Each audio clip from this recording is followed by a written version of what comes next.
Hello friends, the moment you have been waiting for, a little bit more detail on the Zen 3 microarchitecture. I'm really excited about this, not only because I'm magically drawing in space, it's a secret how we're doing it.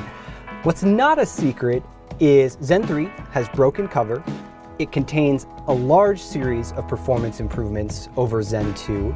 Some of them you can only talk about, but some of them we can actually draw. And that's what we're going to do. We're going to show you the major difference between Zen 2 and Zen 3 on a physical layout perspective. But to do that, we have to rewind the clock just a little bit back to the 3rd gen AMD Ryzen processor. And for example, I've drawn here an AMD Ryzen 7 3700X. It has one compute die with 8 cores, and it has one I/O die that handles PCI Express, SATA, USB. And all the 3rd gen Ryzen processors kind of look like this, with 1 or 2 dies. But have you thought a whole lot about how that compute die is actually laid out? It matters. So let's zoom in. That's what we're going to do. So we're going to draw an arrow over here, and we're going to blow it up into a larger size. And what you'll find in the middle is L3 cache. There's 32 megs, so we'll just put a little 32s. Hard to write small with a marker like this, but 32 megs of L3 cache, and then also 4 cores on each side. So you've got 32 megs of L3 cache and 8 total CPU cores. And that is how we are laid out today in a Zen 2 microprocessor. So let's put Zen 3 on the board, and it looks a little bit different. And this isn't exactly how the chip is laid out in real life, but it helps to draw it this way, just so you can see what's going on. So we're going to put L3 there again. So we've got also 32 megs of L3, just like Zen 2. But here is the big difference, how the cores are laid out. We've got still 8 cores, but they're all together. All 8 cores are in one single large block. And here's a major difference. If on this CPU with Zen 2, you want to talk to the other group of 4 cores, you have to leave the CPU through the I/O die and come back up.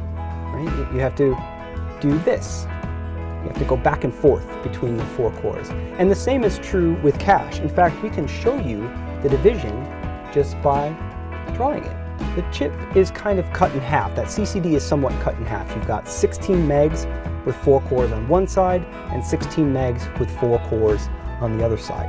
And this is really great for scalability because it allows AMD to bolt groups of 4 together to make much larger blocks. So that's how we got to 16 cores in Socket AM4, or heck, 64 cores with Threadripper. The design is awesome for scalability. But when it comes to gaming performance, something we're continuing to focus on and really drive hard, and also single thread performance, making that fast individual CPU core for responsive computing, the design in Zen 3 really helps. Having all of those cores together eliminates some communication penalties of leaving one group to go to the other.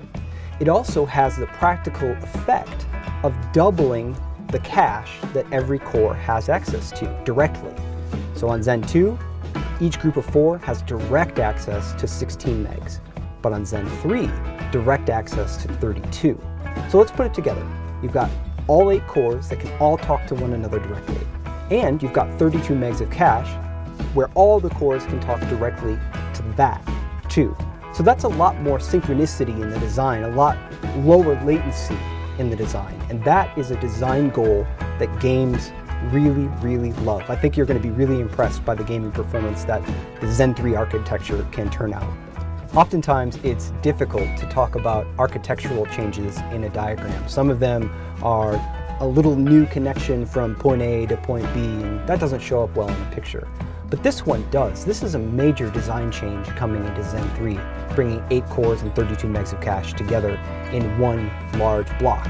So one more thing, I want to connect it back to the CPU you may eventually buy, the Zen 3 base CPU. So what if we put this die in this design? Well, it would actually look exactly the same. It's the same layout on the chip, but instead of having to come down and back up for one half of the die to talk to the other, now it's just a direct connection back and forth. And if you wanted to add a second die, like we do with the AMD Ryzen 9 3900X or 3950X, well, that's fairly straightforward as well. You would just put another die in the package. So it doesn't change the layout of the AMD Ryzen CPUs with Zen 3. It just changes how the cores are configured inside to improve communication, make them faster, and help gaming performance at the end of the day.